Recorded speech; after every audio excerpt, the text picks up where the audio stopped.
whatever you think about that person is also reflective on how much you trust your own choices, right? So bottom line, we have to get to a point where we trust our own choices, where we are feeling like our discernment is keen, right? What triggered the thought to bring this when I was coming on tonight was actually on Voice. I saw one of the talented singers there, and she did this she always has a beautiful voice, but she did like an acting out scene of her being insecure of her partner, looking through his phone and seeing different numbers, I guess, of different ladies in there.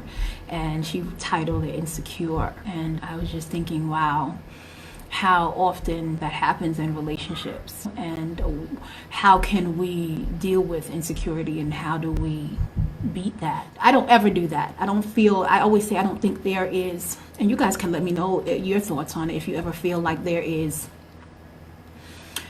an appropriate time to do that, to snoop or look through your partner's phone to see, I guess, if they're doing something wrong behind your back. I live by the principle that whatever is in the dark is going to come to light. So I'm God's daughter. You want to do something to me, karma is real. Like I live in that truth. So I don't ever feel like I need to do that. I feel like, instead of me snooping through your stuff, I'm going to pray. I'm going to connect to God, and then he's going to let me know. That's just how I feel. He's going to give me whatever I need to know. If I need to either grow out of this relationship, or instead of growing out of it, there's some issues that are going on that we haven't been addressing, and then we work on it. I'd rather use my energy in that department rather than look through somebody's phone or try to calculate where they are and their movements. I feel like my energy is too precious for me to do that. Now, don't get me wrong, if you haven't heard from your partner or something like that, and you think something's wrong or something like that, that's a different scenario. But the scenario that she presented in the video that she did was that she was going through his phone because she was suspicious of him cheating and having other girls and things like that. And if I have partners, married couples, in my coaching sessions, I always tell the people, like, that's wasted energy. You would find the information out faster tuning into God and praying and living by the truth that everything in the dark is going to come to light anyway, and understand that no matter what, and her title of her song was Insecure.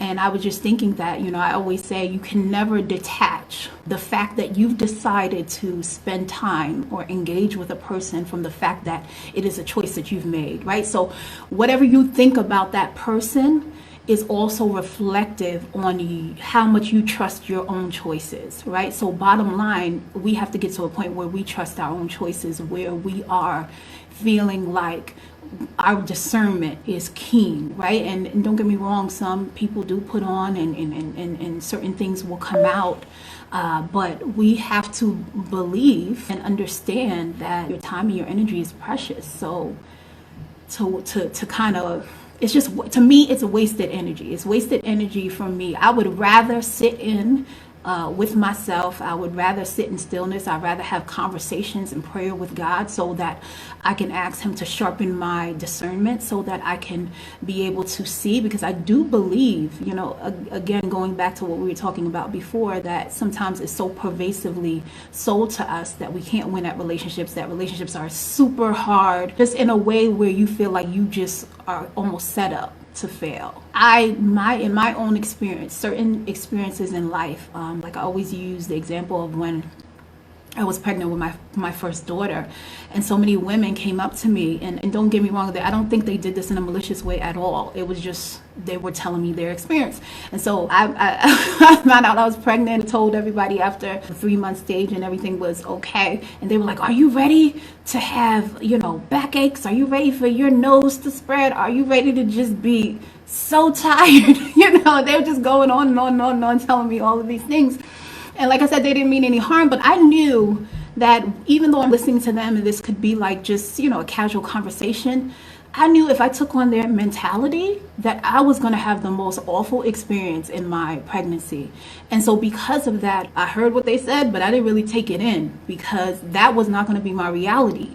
And believe it or not, I had all of my pregnancies, wonderful, wonderful pregnancies, no sickness, no anything. And don't get me wrong, I understand that people do have different bodies, and some people do have morning sickness, and some people do stay in the bed. But I'm a really strong believer that no matter what situation you're in, again, you have the opportunity at any moment, and all of us, this is what equals the playing field for all of us, to change your perspective at any moment.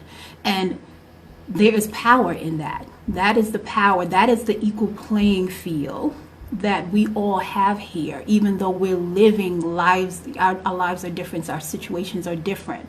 But that is not different among any of us. We all have the opportunity at any moment to change our perspective, to be able to either get power to get out of something, or to be able to experience something in a different way.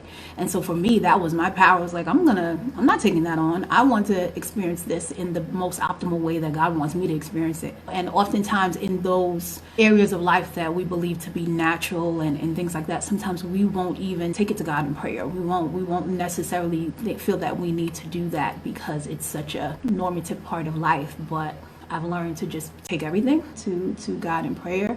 And so that's what I did. And they were amazed when they were seeing me going through my pregnancy and seeing, wow, you're really, none of the things that we said was going to happen to you. And I just thank God for his grace in that. But I think it's important for us to not take on mentalities that are false, that aren't true overall, just because the majority of people believe this to be the way it is. Laugh together, laugh by yourself. Understand that whatever you're going through, we're all in transition here, so it's not a permanent state. Don't latch on to it like it is. Don't give your loyalty to it. Only give your loyalty to the things that you know that will actually persist beyond this life that you're living here, but actually will transcend on, because it can't be broken down or it can't fade away. Give your loyalty to those things, not the fleeting things, and decide and commit that you will laugh with each other no matter what. Even if you're in a relationship where you feel like you guys are just completely disconnected, completely in a place where you're stuck, I will challenge anyone who listens to this now or might listen to it later, man, just get a movie, or just do something where you guys can both kind of look at it and laugh for a moment, and you'd be surprised how much just giving a space for laughter, even if you haven't had hard conversations or hard discussions about the issues in a relationship. If you let laughter kind of come before that, then those conversations will happen more smoothly. Sometimes it doesn't take all of this arduous effort. Sometimes all it takes is a simple laugh to kind of bring positivity in.